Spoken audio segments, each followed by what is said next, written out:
खबरों के अंदर की पूरी खबर, हर खबर की सटीक पड़ताल, आपका भरोसा हमारी जिम्मेदारी।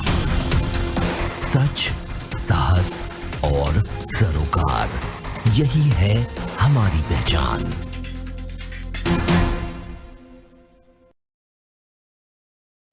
नमस्कार, मैं अर्चना राय, आप देख रहे हैं प्राइम टीवी इंडिया। देश में नागरिकता संशोधन कानून पास होते ही पूर्वोत्तर राज्य समेत विभिन्न राज्यों में विरोध प्रदर्शन तेज हो गया है। वहीं इस कानून को बंगाल समेत 6 राज्यों में लागू नहीं करने की चेतावनी दी गई है। कैब को लेकर संयुक्त राष्ट्र ने चिंता व्यक्त की है। संयुक्त राष्ट्र के मानवाधिकार निकाय ने इस कानून को भेदभावपूर्ण करार दिया है।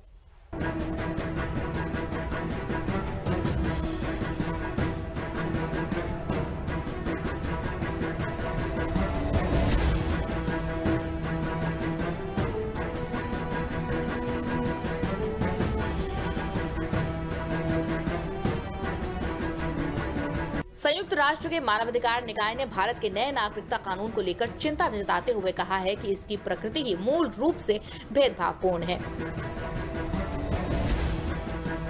नए नागरिकता कानून में पाकिस्तान, बांग्लादेश और अफगानिस्तान के गैर मुस्लिम उत्पीड़ित अल्पसंख्यकों को नागरिकता देने का प्रावधान है। संयुक्त राष्ट्र के मानवाधिकार निकाय के प्रवक्ता जेरेमी लॉरेंस ने जेनेवा में कहा, हम भारत के नए नागरिकता कानून 2019 को लेकर चिंतित हैं, जिसकी प्रकृति ही मूल रूप से भेदभावपूर्ण है।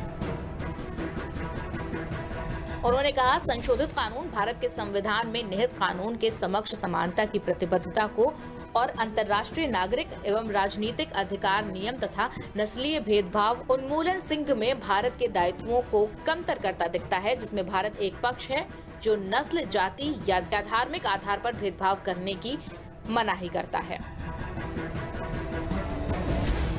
दिल्ली में विदेश मंत्रालय ने कहा था कि नया कानून भारत में पहले ही रह रहे कुछ पड़ोसी देशों के उत्पीड़ित धार्मिक अल्पसंख्यकों को भारतीय नागरिकता देने के लिए तेजी से विचार करने की बात कहता है।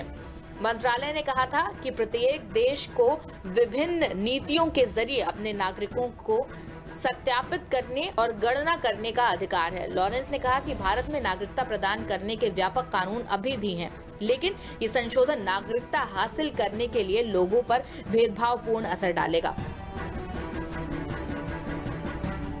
उन्होंने कहा कि प्रवास की स्थिति को देखे बिना सभी प्रवासी सम्मान, संरक्षण और अपने मानवाधिकारों की पूर्ति के हकदार हैं। लॉरेंस ने कहा कि मात्र 12 महीने पहले ही भारत ने global compact for safe, regular and orderly migration का समर्थन किया था। इसके तहत राज्य वचनबद्ध है कि वो सुरक्षा की स्थिति में प्रवासियों की जरूरतों पर प्रतिक्रिया देगा, मानहानि, हिरासत और सामूहिक रूप से देश निकाले से बचेगा और सुनिश्चित करेगा कि प्रवासियों से संबंधित व्यवस्था मानवाधिकार आधारित हो।